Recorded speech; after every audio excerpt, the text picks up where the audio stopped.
जय हिंद दोस्तों। स्वागत है आपका अपना परिवार ज्ञान गुरुकुल में। आशा करते हैं कि आप लोग स्वस्थ होंगे और पढ़ाई लिखाई करने में व्यस्त होंगे और मस्त होंगे। ठीक है, आज हम क्लास 12 हिंदी क्लास 12 के हिंदी पहला चैप्टर 1 है, जिस चैप्टर का क्या नाम है, बातचीत। क्या नाम है, बातचीत। इसका हम ऑब्जेक्टिव करने वाले हैं। क्या करने वाले हैं बाबू, ऑब्जेक्टिव हम लोग करने वाले हैं। ये जो बातचीत है इसको कौन लिखे हैं, तो बाल कृष्ण भट्ट जी लिखे हैं। ठीक है, ये जो बातचीत है आपका क्या है बाबू, एक प्रकार का निबंध है। क्या है, ये निबंध है। ठीक है,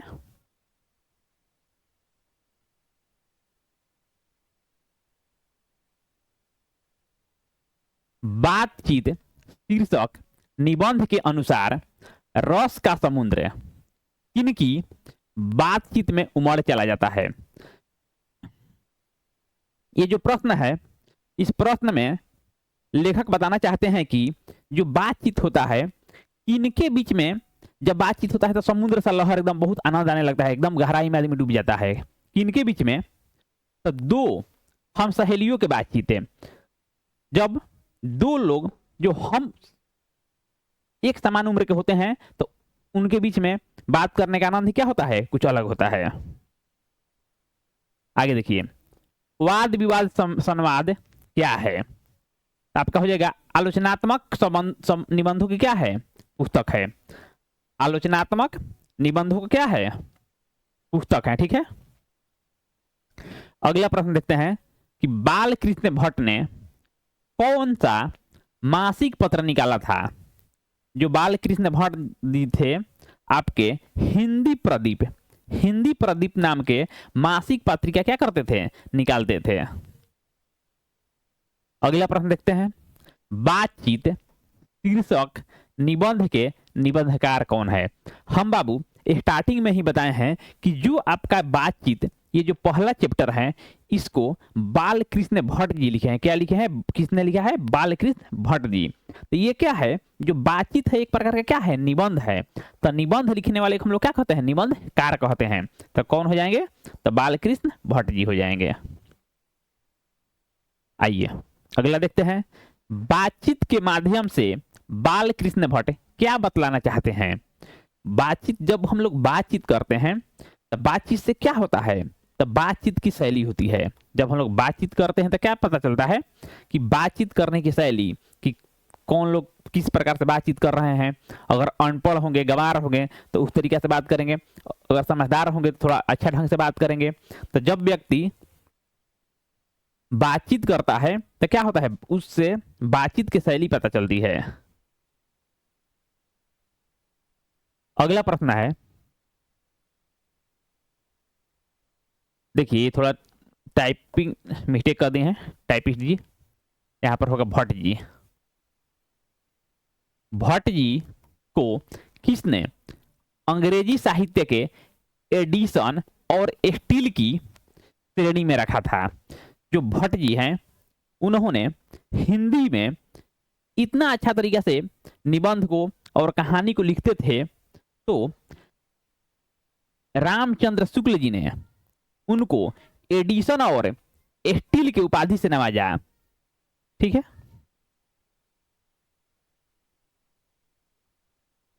अगला प्रश्न हम लोग देखते हैं, बाल कृष्ण भट्ट का निवास स्थान कौन सा है।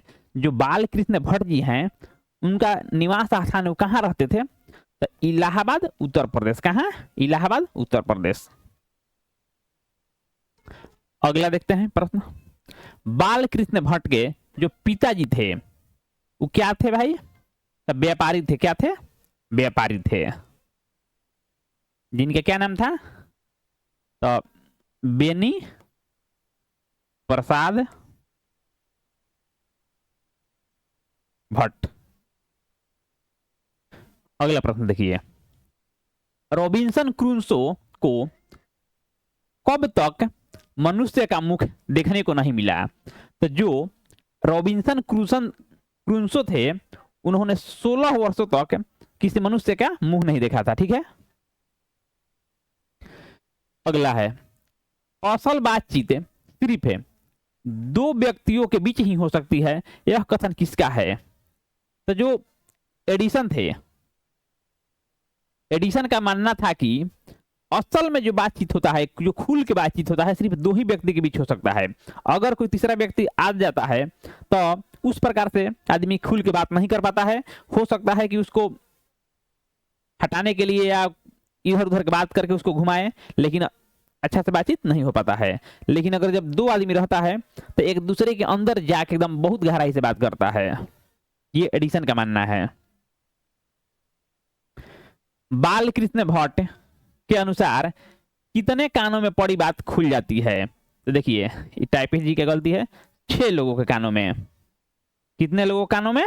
6। अगर कोई भी बात 6 लोगों को कानों में पड़ जाती है तो क्या होता है? आपका बात खुल जाता है।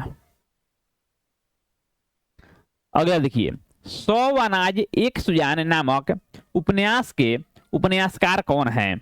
आपके हो जाएंगे बालकृष्ण भट्ट। बालकृष्ण भट्ट। अगला प्रश्न है, हिंदी के एडिसन निम्नलिखित में से कौन कहे जाते हैं? आपके जो बालकृष्ण भट्ट जी हैं, इनको क्या कहा जाता है? तो हिंदी के एडिसन कहा जाता है। ठीक है। बालकृष्ण भट्ट की रचना निम्नलिखित में से कौन सी है? तो आपका कौन है? बातचीत। कौन है? बातचीत। अगला है प्रश्न, बातचीत के जरिए भाप बनकर क्या बाहर निकलता है? जब कोई व्यक्ति किसी व्यक्ति से बातचीत करता है तो उसमें बातचीत के माध्यम से क्या बाहर निकलता है? भाप बनकर क्या निकलता है? तब मवाद या धुआं निकलता है।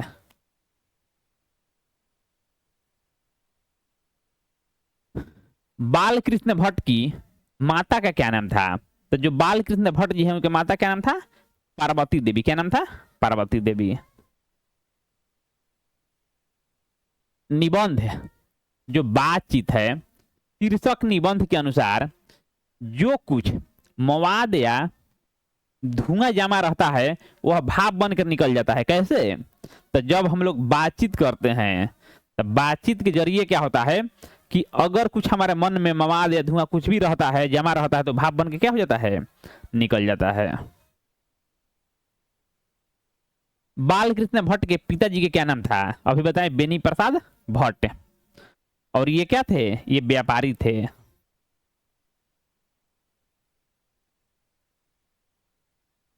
बालकृष्ण भट्ट की रचना बातचीत क्या है?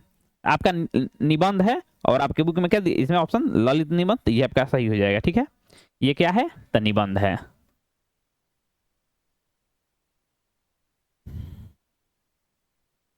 अगला प्रश्न देखते हैं, बालकृष्ण भट्ट किस युग के निबंधकार हैं? किस युग के? तो भारतेंदु युग के। कौन? भारतेंदु युग। अगला प्रश्न है, बालकृष्ण भट्ट का जन्म हुआ था, यानी जन्म कब हुआ था? इसमें दिया है, आपका हो जाएगा 23 जून 1844 को। अगला प्रश्न है, एडिसन के अनुसार असल बातचीत कितने लोगों के बीच हो सकता है? जो असल बातचीत होता है आपके 2 लोगों के बीच होगा। कितना लोगों के बीच? 2। अगला प्रश्न है, बातचीत से मन किस प्रकार हो जाता है? तो जब व्यक्ति बातचीत करता है एक दूसरे से तो क्या होता है? मन हल्का हो जाता है। मन क्या हो जाता है? हल्का हो जाता है, अच्छा लगता है थोड़ा। अगला प्रश्न देखते हैं, किसके न होने से दृष्टि गूंगी प्रतीत होती है? तो जो आपका वाक शक्ति है, अगर वाक शक्ति यानी कोई व्यक्ति बोले नहीं, अगर वाक शक्ति नहीं होता, अगर हम लोग एक दूसरे से बात नहीं कर पाते हैं तो क्या ये संसार पूरा कैसा प्रतीत होता है? एकदम गूंगा प्रतीत होता है, कुछ फीलिंग ही नहीं आता। जो भी हम लोग अपना दुख सुख शेयर कर पाते हैं, ये शेयर नहीं कर पाते हैं। अगला प्रश्न है, आर्ट ऑफ कन्वर्सेशन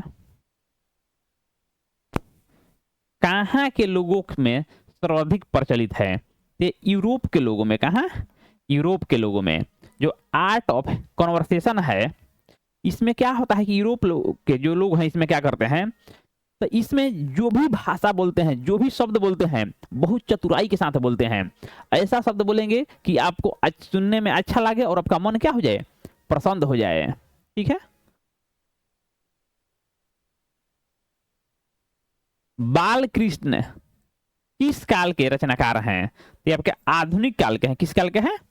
आधुनिक काल के हैं। इस प्रकार से हम लोग 26 प्रश्न किए। आपने 26 में कितना सही किया आप कमेंट में जरूर बताइएगा। और आपका एग्जाम पास में आ गया है तो आप लोग मन लगाकर पढ़िए, और बहुत ही जल्द आपका पूरा हिंदी का मैराथन लेके आने वाले हैं। जय हिंद।